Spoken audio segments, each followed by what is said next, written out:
Are you tired of fighting with your child about being a picky eater? Do they fall into the yellow diet that so many of our kiddos love to eat? You know what I'm talking about. The goldfish, the chicken nuggets, the french fries, anything and everything yellow. If we haven't met yet, my name is Jessica Bawag, and I am a speech language pathologist and owner of Fluence Children's Therapy, a speech therapy clinic here in Tacoma, Washington. And I'm here excited to be with you today to talk about some tips to help you if your child is a picky eater. And we often hear that term thrown around a lot, especially with young kiddos in the preschool age, toddler age, and just to kind of give you some perspective on when is it a picky eater, and there's some tips that I can share with you today that may help, and when is it more of a problem eater in terms of needing some professional support from a feeding therapist, which could be a speech language pathologist or an occupational therapist. So today I invite you to just listen in with open ears.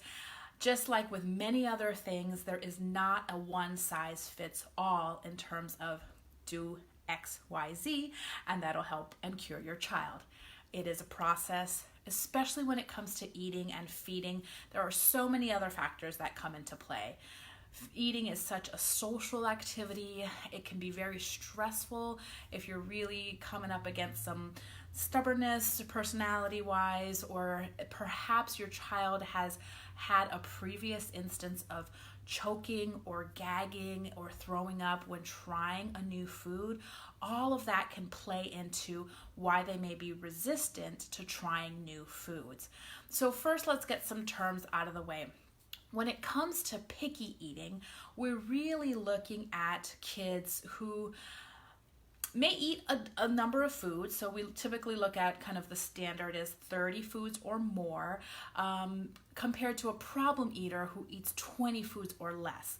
But maybe the picky eaters tend to either leave out most of a specific food group, or they only are sticking with one brand of food, and they're resistant to trying new things. And again, as we're kind of just getting all this intro stuff out of the way, if you think about it, there's probably some foods that you yourself don't like. And there are probably some friends that are adults that you may have that are also considered picky eaters. So all that to say is, when you're really looking at why am I getting so frustrated with feeding my child, or why am I having such a stressful time around meal times, I encourage you to really reflect and think about a couple of things. And I'm going to grab a pen so I can write these down for you. Think about, really ask yourself, one thing is to say, how many foods is my child actually eating? So the first step is to say, get yourself a food journal, because I don't know about you, but my mind tends to focus on either the negative things or things that need to be fixed, or why is this not happening? So you may be surprised when I ask the families that I work with to keep a food journal, even for just 3 to 5 days, of what your child is actually eating. You may be surprised to find out that they're actually eating more of a variety than you think they are. They may not be always eating the foods that you want them to eat, but they may actually have quite a balanced diet.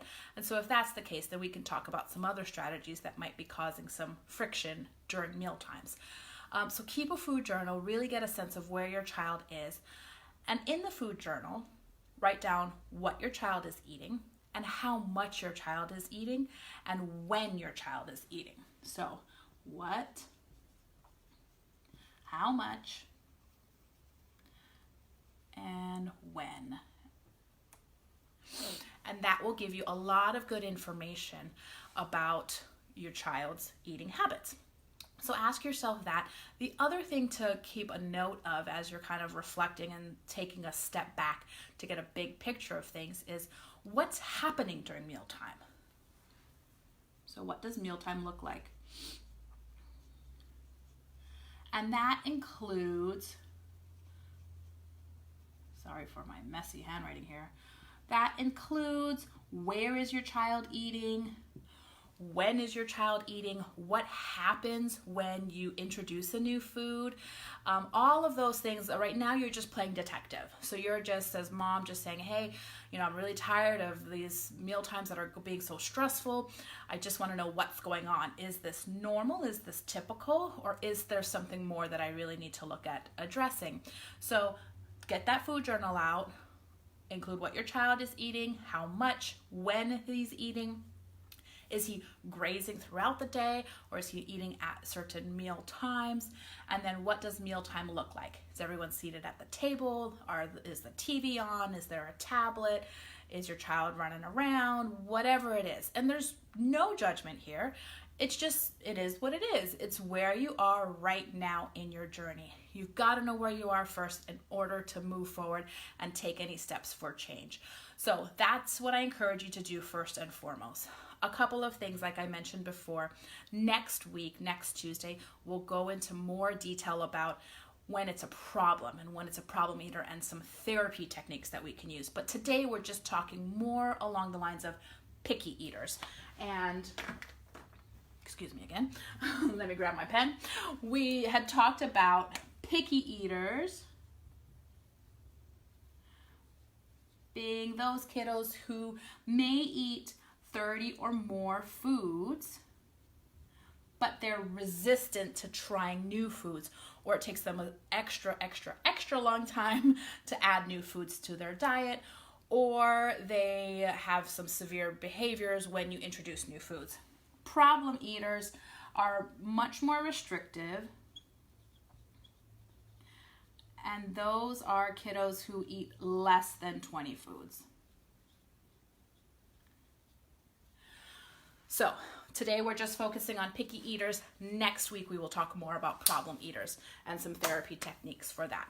But back to the food journal. Again, first and foremost, just play detective. Also know that it is typical in a child's development to go through what we call food jags. So they'll eat some foods for a long time and then they'll stop eating it for a period of time and then they may come back to it. What you're trying to notice is just the patterns in your child's behavior around food. Another thing, so once you've got all that information, the next thing you want to think about is, okay, what's the problem? Is there a problem? And what are some specific goals that I want to work on with my child?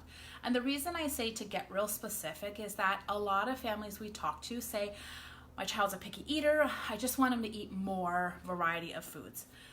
Okay, great, that's a good starting point. It doesn't give us a whole lot of information in terms of where to go next from there. So think about some things when you're thinking about, okay, I got this list, my child's eating about 30 foods, 35, 40 different foods, but it's just such a struggle. Mealtime's a mess, there's food thrown all over the place. I just need some support in making this a little bit more peaceful. Think about the goals that are important to you and your family. So if it's a matter of expanding variety so your child's a little bit more flexible, think about, whoops, this pen doesn't work. Let me grab another one. Think about what are some foods that are maybe important to your family based on your family dynamic, your culture, any special events that your child may not be eating yet, that it would really just enhance and really make the meal times that much more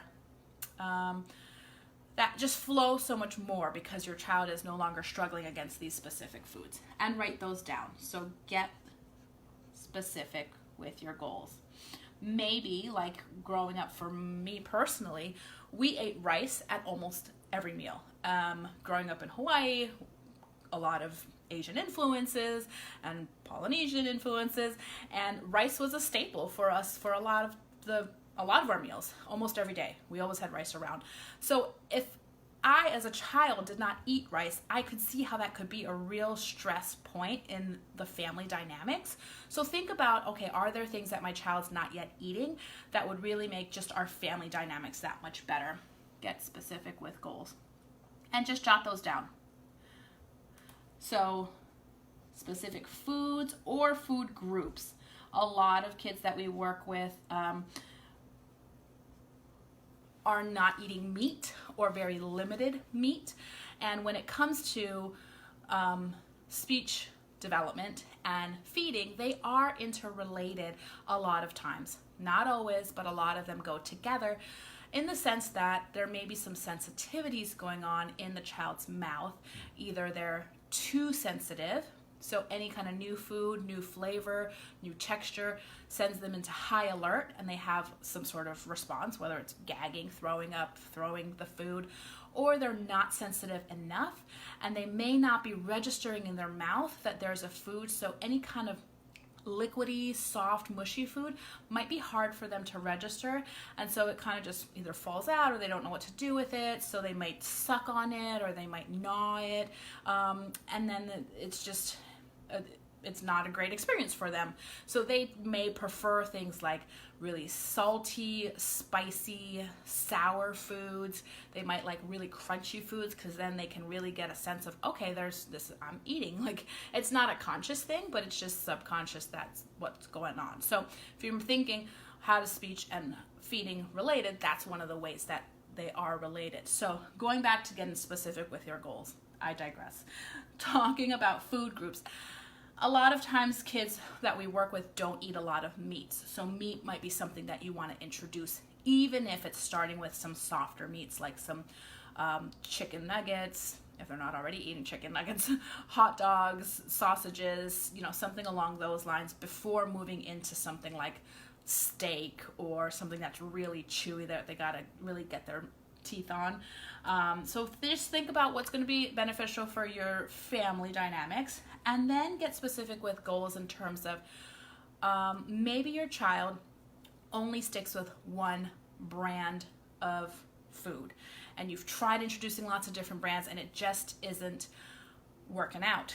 And you might be thinking to yourself, wow, it would be great if we could not just buy this one Costco brand of chicken nuggets, so that when we're traveling or out in the community, we can run through, a restaurant and pick up some chicken nuggets there, even if it's the same food, chicken nuggets, and expanding the brand or the type of food. So that might be one of the goals that you look at. Expanding brand or type of food. And then the last thing I would encourage you to look at is just the behaviors around mealtime, and if that's something that you'd like to improve. So if there's a lot of stress or tension because maybe your child is making a big mess, throwing things all over the floor, refusing to sit down at the table, all of those are kind of mealtime behaviors that you can work on, because that all makes a difference as well in terms of the level of stress and peace and during your meal times.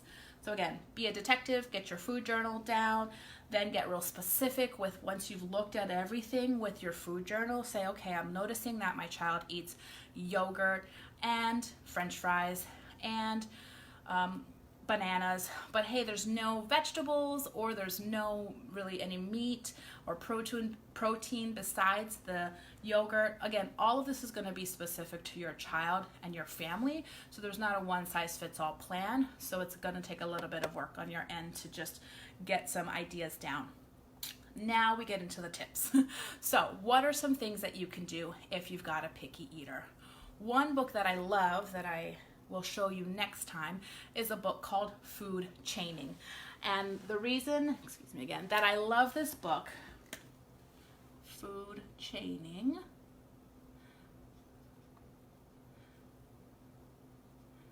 is that it really looks at what your child is currently eating and then building variety and expansion from there. So for instance, if your child does eat the yellow diet, taking a look at what are some other yellow foods that you might want to introduce to your child.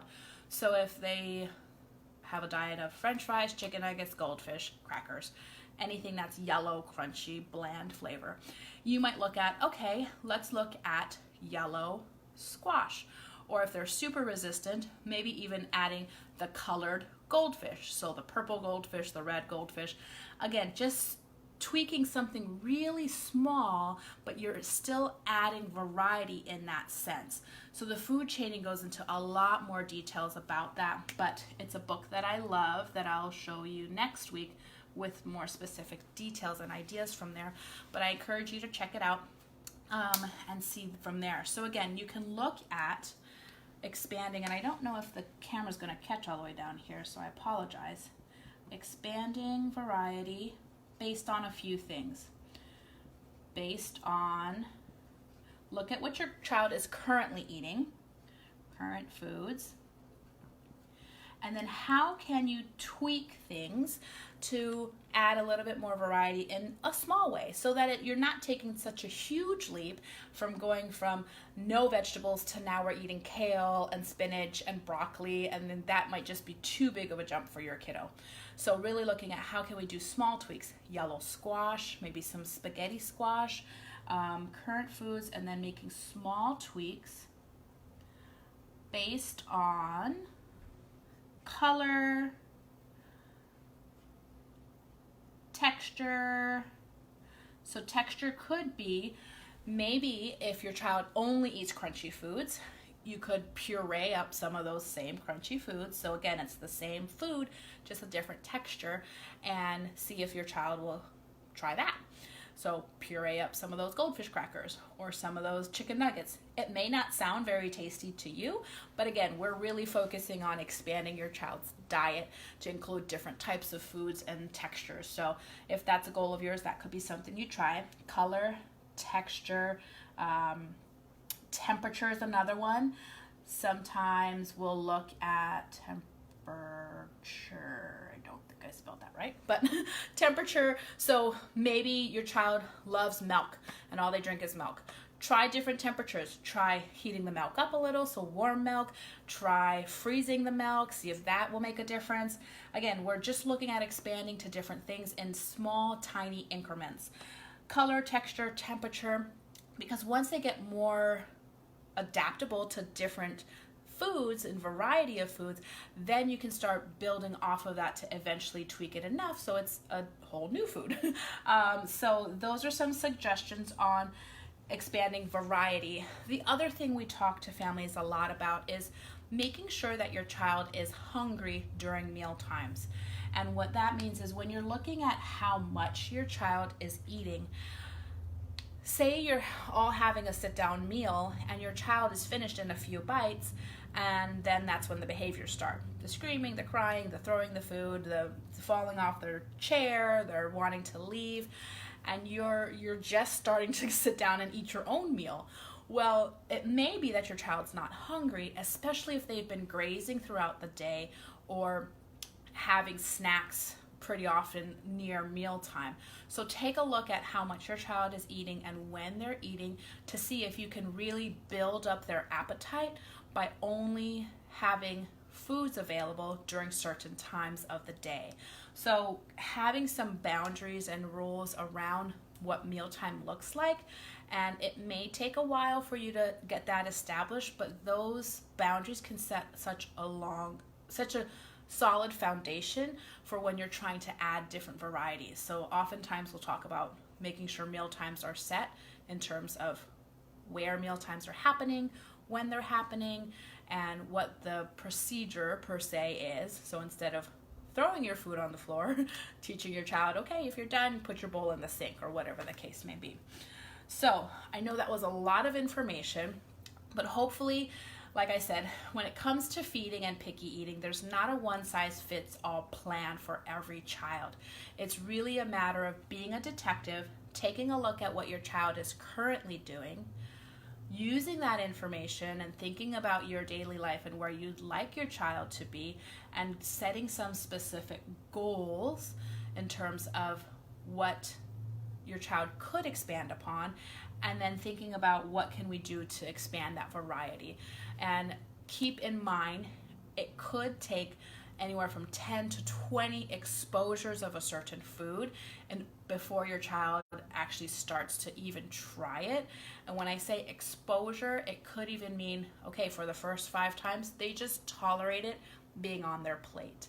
And then maybe after that, they may pick it up with their hands and put it back down. Maybe they'll take a sniff of it, maybe they'll kiss it or take a taste of it, and then maybe by the 25th time, they'll actually chew it and try it. So be patient. Feeding and changing feeding habits, especially if you've got a picky eater, is a long process. but the payoff is worth it if you're consistent and patient, and just know that as much as possible, lighten the mood, make it playful, really try to take the stress out of it, because again, eating and food is such an integral part of our daily lives when it comes to being around friends and families and meal times. It's such an important part of our culture that we really want to respect that relationship that you have with your child. So at any point, if tensions are getting too high and you're feeling too stressed out and you just can't do it, you're about to do something you'd regret, I encourage you just to take a deep breath, take a step back, maybe give it a rest for this meal time, and just pick up next time.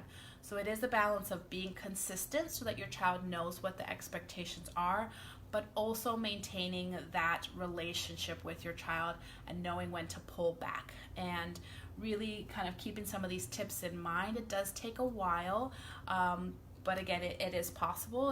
And also knowing when it comes to goals, like maybe your child will never enjoy fish, and that's okay.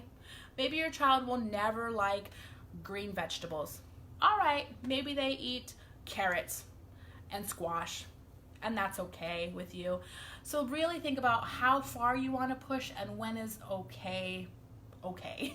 All right, well, I hope that was some helpful information. Next week we'll be talking about problem eaters. We'll repeat a lot of these tips because I know it was a lot of information today, and we'll go into a little bit more details about the therapy techniques that a feeding therapist could use with your child. Again, we've got a new time now for our conversations about communication. It's now on Tuesdays at 4:30 p.m. Pacific Standard Time, so hopefully more of you can join us. And if you've got any questions or comments, feel free to add that in, and I hope you enjoy the rest of your day. Take care.